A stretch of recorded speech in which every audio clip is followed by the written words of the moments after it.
વિદ્યાર્થી મિત્રો, મારી યુટ્યુબ ચેનલમાં તમારું હાર્દિક સ્વાગત છે. આજે આપણે એસવાય બીકોમ સેમ 4 આંકડાશાસ્ત્ર 2માં પ્રકરણ 4 જથ્થા નિયંત્રણ પદ્ધતિમાં સ્વાધ્યાયના દાખલા નંબર 24 જોઈશું. તો મિત્રો 24ની રકમ આ પ્રમાણે છે. દાખલા નંબર 24. તો એની અંદર આપણને એક્યુએલ અને એલપીટીડીની રકમ આપેલી છે. એના ઉપરથી ગ્રાહકનું અને ઉત્પાદકનું જોખમ અને કેપિટલ N બરાબર 800, સ્મોલ n બરાબર 120, C બરાબર 2 આપેલા છે. એના ઉપરથી આપણે ઓસી વક્ર દોરવાનો છે. બરાબર છે. તો ચાલો પહેલાં આપણે ઓસી વક્ર દોરીએ. તો મિત્રો કોઠો તો આપણે આપી દીધો છે. આ પ્રમાણે જે દાખલાની રકમ છે એ જ પ્રમાણે કોઠો છે. એમાં કોઈ આપણે ગણતરી કરવાની નથી.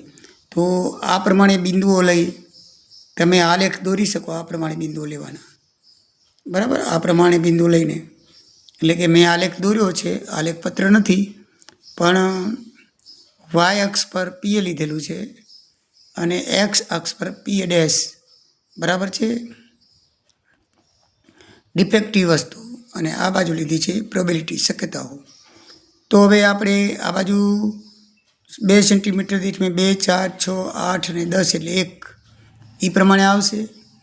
અને આ બાજુ જે દાખલામાં દીધેલું છે 0.1, 0.2, 3, 4 ને 5 એ પણ 2 સેન્ટીમીટર. બરાબર, 2 સેન્ટીમીટર. અહીંયા પણ 2 સેન્ટીમીટર દીઠ 1 એકમ, અહીંયા પણ 2 સેન્ટીમીટર દીઠ 1 એકમ લીધેલું છે. હવે આપણે કોષ્ટકમાં જોતા જઈએ તો 0 ત્યારે 1.2 પીએ આવે. તો આ 0, તો પીએ બરાબર આ પીએ છે, આ પીએ બરાબર 1 આવશે. એટલે બરાબર એક્સ અક્ષ ઉપર જ આવશે.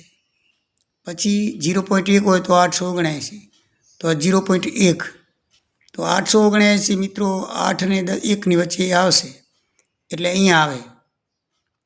પછી છે 2,570, તો આ 2 અને 570 એટલે 4 ને 6 વચ્ચે અહીંયાથી 8 ગણે આવે.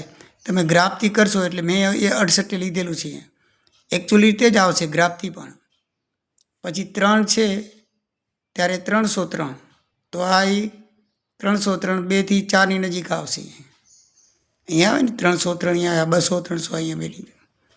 પછી 0.4 તો છે 140, એટલે અહીંયા 1 આવે અને માથે જરાક ચાલુ અહીંયા 2 આવે.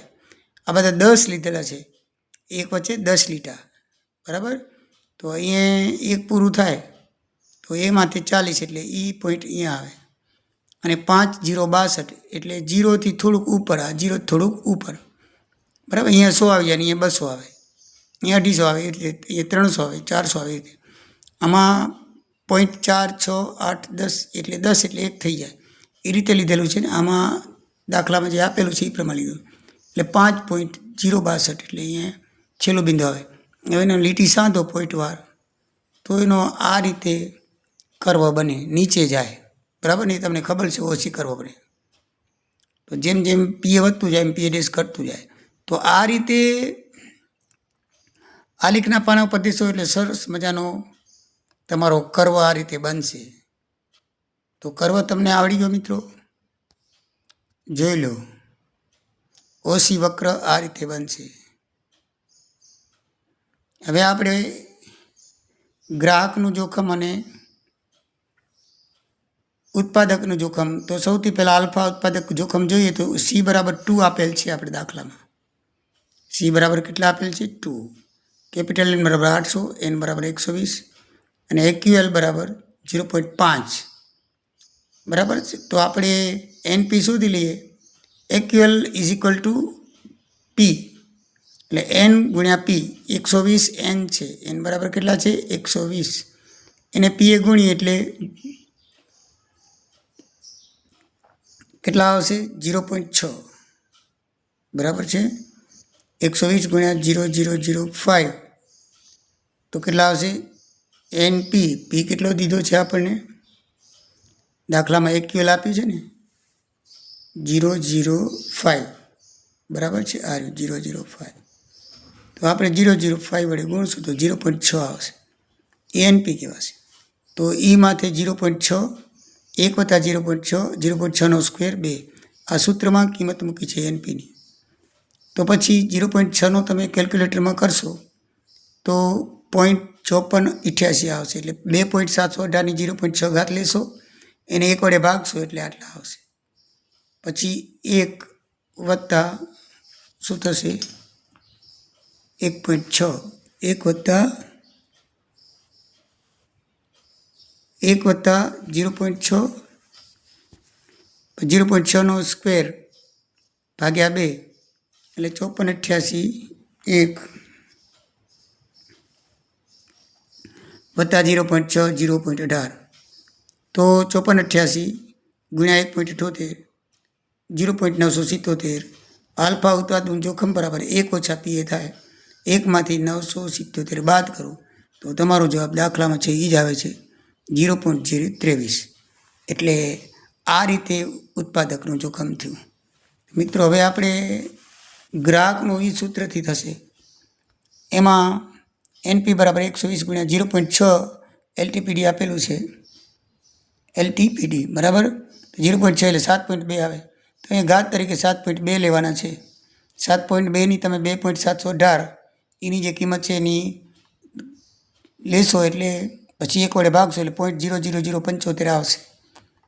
અને 1 વત્તા 7.2, 7.2નો વર્ગ કરી 2 વડે ભાગો એટલે 25.92 આવશે. બધાનો સરવાળો કરો તો 25 ને 26 92, 26 ને 33 ને 2 ઉમેરશો એટલે 34 12 થશે.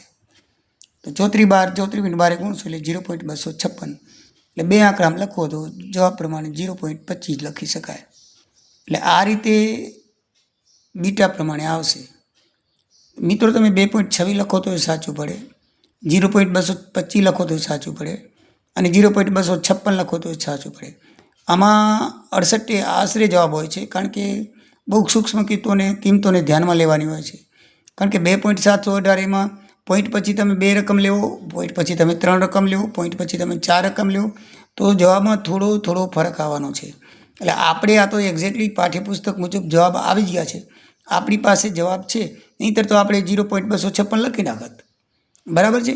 એટલે પરીક્ષાની અંદર તમારે એવી કોઈ ચિંતા નહીં કરવાની કે જવાબ એક્ઝેક્ટલી નથી આવે. એક્ઝેક્ટલી આવે કે ના આવે, તમારું સૂત્ર અને રીત સાચી હોવી જોઈએ.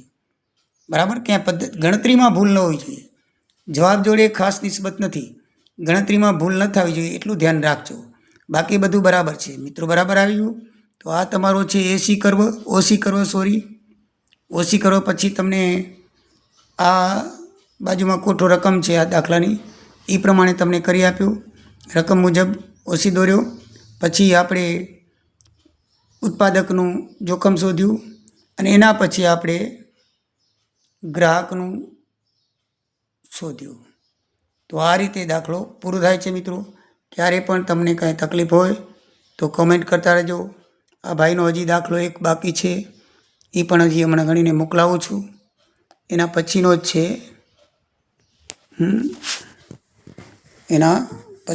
છે, બરાબર ને. 25મો દાખલો હમણાં ગણીને મોકલાવી દઉં છું. આ દાખલો આવજો. જય શ્રી રામ.